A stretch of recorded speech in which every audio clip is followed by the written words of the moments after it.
Hey friend, before we dive into today's podcast episode, I want to let you know that today doors are open to Elevate University, which is the #1 online membership for new entrepreneurs like you to help you navigate the emotional and mental journey of building a business so you can learn to get out of your own way and achieve breakthrough results in your business without all the drama. It's like a gym membership, but instead of working out your biceps, you're working out your brain and you are cultivating a mindset with confidence and building and implementing the systems your business needs from the start. To learn more and take advantage of an early bird offer, you can head on over to shediditherway.com/elevate. Again, it's shediditherway.com/elevate, ELEVATE. I can't wait to see you inside. Hey friend, ready to build your online presence? If the answer is yes, then you first need a domain. Even if you're not going to get started on building your website, it's still so important to secure your domain. Your domain acts like your telephone number, but for the web. It's how people find you and contact you. And when you are ready to secure your domain, we recommend Hover. Hover makes finding a domain simple and easy to do. They provide a clear user interface so that you can drop the tech overwhelm and get up and running in no time. Not to mention, their customer service is the best in class. Thank you to Hover for supporting the She Did It Her Way podcast. To check out Hover and secure your business domain today, head to www.hover.com/she-did-it to receive 10% off your first domain. Again, that is www.hover.com/she-did-it to receive 10% off your first domain. Welcome to the She Did It Her Way podcast, where it's all about making the ultimate leap from your 9 to 5 and building a business and life you love, all while doing it your way. I'm your host, Amanda Boleyn. Let's get started. Hello, friends, and welcome back to another solocast episode. This week, I'm going to be sharing with you some simple steps and strategies on how to build your online presence when you're first getting started.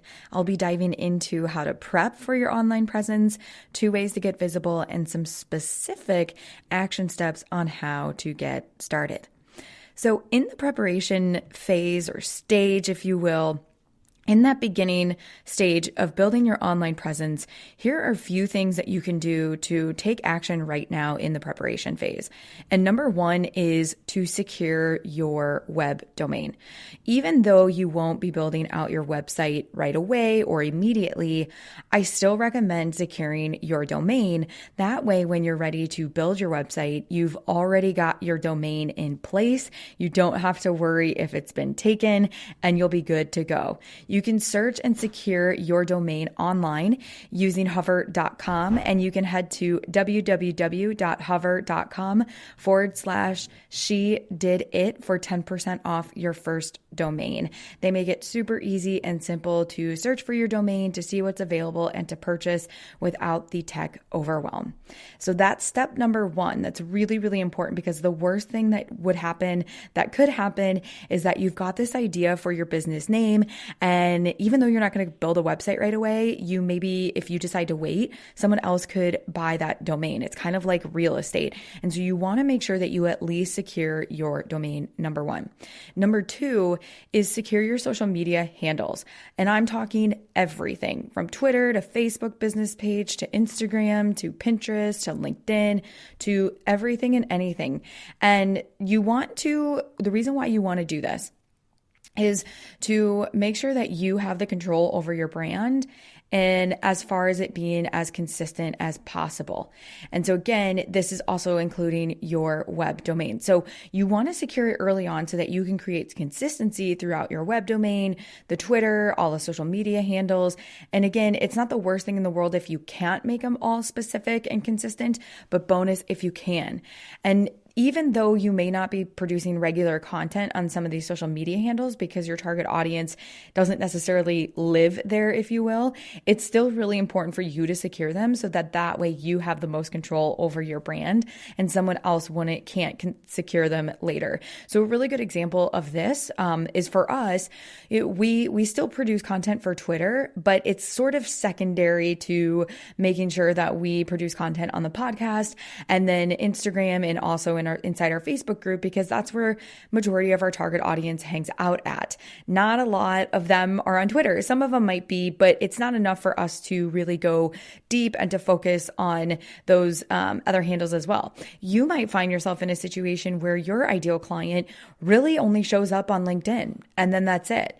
But you still may secure your Instagram handle because you want to be able to have some sort of presence, so that if someone tries to search you on Instagram, you can then redirect them in your bio to your LinkedIn page or your LinkedIn group, whatever that might look like. So it's really good in the prep phase to, one, secure your domain, and number two, secure your social media handles. Okay. In the second stage of building out your online presence, it's really important to start to get visible. And here are two key ways to gain visibility. Number one, first and foremost, is that you want to be consistent. Be consistent as you can with your marketing and pace in which you produce content. For example, if you host a podcast, whether you publish an episode once a week or bi-weekly, make it as consistent as possible on the same days as well. If your audience is on Instagram, the question is how often do you want to consistently publish content on Instagram? The reason why you want to be consistent is because a couple of things. One, you train your audience to show up on certain days and they look and see your content more consistently, which helps them build that know, like, and trust factor with you. So again, the more you train your audience, because if they expect certain content to be released on certain days, they're going to naturally show up and see that content. But then also kind of a subset of that is that the more that they see your content consistently, that really helps them build the know, like, and trust factor with you. It helps them get to know you. The second bit is that the more your audience sees you, the more you position yourself as an authority or a thought leader on that topic. So kind of going with the number one is that it helps build that know, like, and trust factor. And it helps for your audience to really, for you to position in your audience minds where you stand, what you speak for, and they start to associate the content that you produce with your name. The third is that depending upon the platform that you're producing content on, typically the more content you produce, the better. So in this case, social media platforms love when you post content regularly and consistently because it keeps people coming back for more. They also like when you use new features they come out with. So for example, Instagram just came out with Reels, and those who use Reels are being served up as quote unquote suggested content in your feed, thus exposing them even more. So I'm sharing all of these not to stress you out, not to, I don't want you to think that like, oh my gosh, I need to do this and I need to do that and all this stuff. Don't worry. I'm going to simplify, and I am going to give you specific action steps at the end of this episode so that you don't go into overwhelm. Okay. So the first thing is consistency. The second bit is partnerships, and partnerships are a great way to gain visibility with other audiences. And these are great at any stage of your business because partnerships allow you to get in front of the other audience and expose yourself to them. And plus, they're fun. I love partnerships. Partnerships are so fun. I love working with other female entrepreneurs who I love bringing them and elevating them to you guys because I believe that they have something to share that could be really useful and impactful for you. And so for me, it's fun to bring them on, and then vice versa. It's really fun to go on other podcasts and then also speak to other groups as well. So partnerships could be in the form of guest blogging, guest podcasting, swapping interviews inside your Facebook group. Some of my students have done this, and it's so great because it doesn't matter. It doesn't matter the size, the number of how big, how small your group is or your audience is. It is all meaningful and very intentional. So anytime you get an opportunity to go in front of another audience, that's a really great opportunity, not only to generate leads, but also to get practice of showing up, whether it's on camera, writing, voice, all of that, right? So again, it gives you more practice. And then with partnerships, the thing that you do want to consider as you continue to grow and as you do more of them is being strategic with which ones you do, because ultimately it is about generating more leads for your business. And so you want to make sure that by going and take, for example, the She Did It Her Way Summit. The speakers that are speaking at the summit are very much aligned in terms of the content that they're sharing, that the attendees might potentially at some point in their customer journey or in their entrepreneurial journey may sign up for one of their programs. And so it's really intentional and strategic for the speakers to come speak because they're being visible in front of their target audience. And so those are the things that you want to begin to think about as you start to go down the partnership route and really think about, okay, how can this be strategic? Okay. Now, I'm going to give you some action steps, okay, to kind of recap things that we talked about on today's podcast episode. It was rather short, but I do believe it was sweet and succinct and straight to the point. So step number one, if you haven't done this already, make sure you secure your domain. And the domains themselves are I have found pretty affordable. And so it's okay if you want to secure multiple domains. I've definitely done that. I've gotten into the habit sometimes that I've secured so many domains because I'm like, ooh, I like this domain and I want that one too, right? It's kind of it was an addicting time in my life where I was securing so many domains. And you can head to hover.com/she did it to get 10% off of your first domain. The second one is making sure you secure your social media handles. So making sure that you do that, get everything set up. And again, even if you're not going to go ham or go really all in on Twitter, it's still really great to go ahead and secure that for brand consistency. Step number 3 is you're going to build out your social media handles. Again, even if you're not going to focus a ton of energy or time on certain ones, at least set the profile up and then direct in the profile, state where you want the visitor to go. So if you're not big on Twitter, you can stay in the profile, hey, join me on my LinkedIn, and then drop the link to where they can go check out your LinkedIn profile, okay? Always be giving them the next step in that journey. Number 4 is pick the platform where your target audience shows up the most. Is that LinkedIn? Is it Instagram? Is it Facebook? And then step number 5 is build out a content calendar.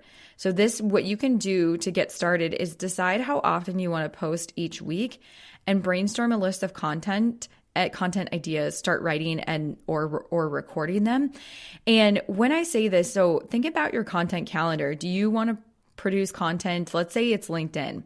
Do you want to produce one piece of content on LinkedIn on Mondays? Do you want to do it Monday, Wednesday, Friday? Do you want to do video? Do you want to do writing? Do you want to do quick quote posts? What do you want to do? And this is the stage. So step 5 in building out the content.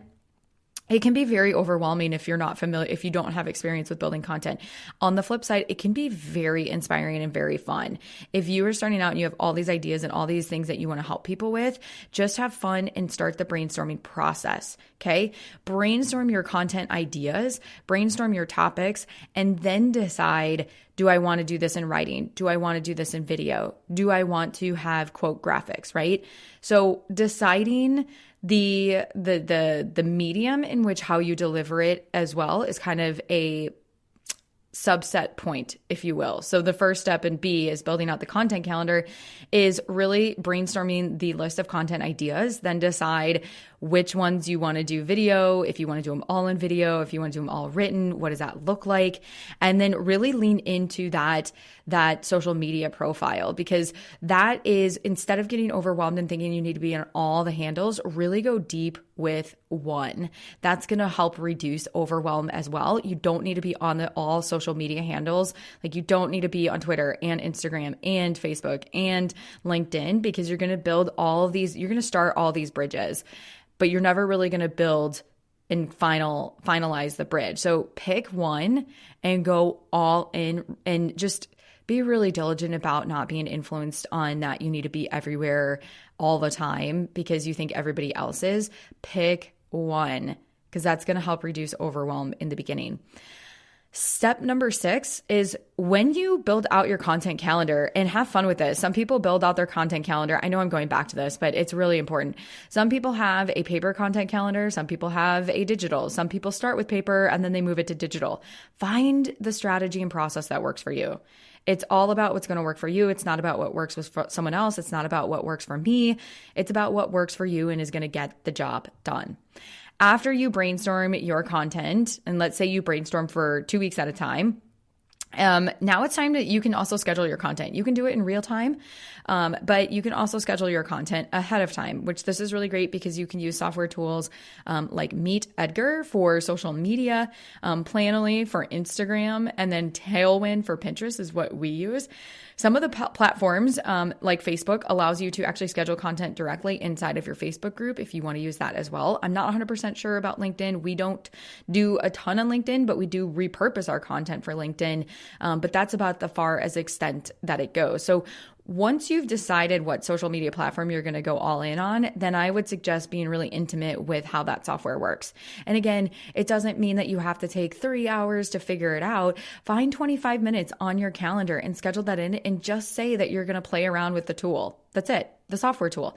And that's really, honestly, that's how I actually started learning email marketing, is because it felt so overwhelming that I was like, okay, I'm just going to dive in for 30 minutes every single day, just poke around, take a training lesson and just learn and focus on that rather than, oh my gosh, I need to learn this tool. Just focus on the time spending every single day, and over time you're going to get it.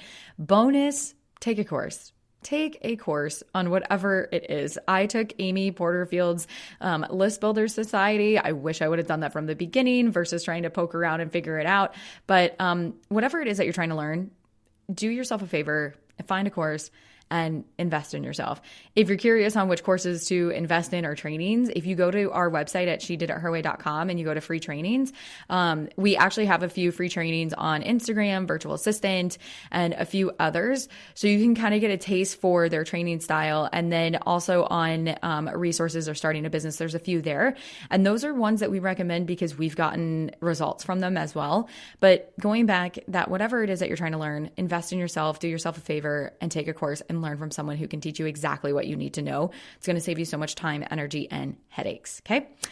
Step number 7, the last step, is remember to engage. Comment back, like, follow them, ask your audience questions. It's really about building that relationship.